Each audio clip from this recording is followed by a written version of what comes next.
يا معشر الجن والإنس إن استطعتم أن تنفذوا من أقطار السماوات والأرض فانفذوا لا تنفذون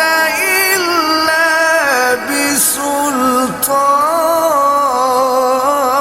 بسلطان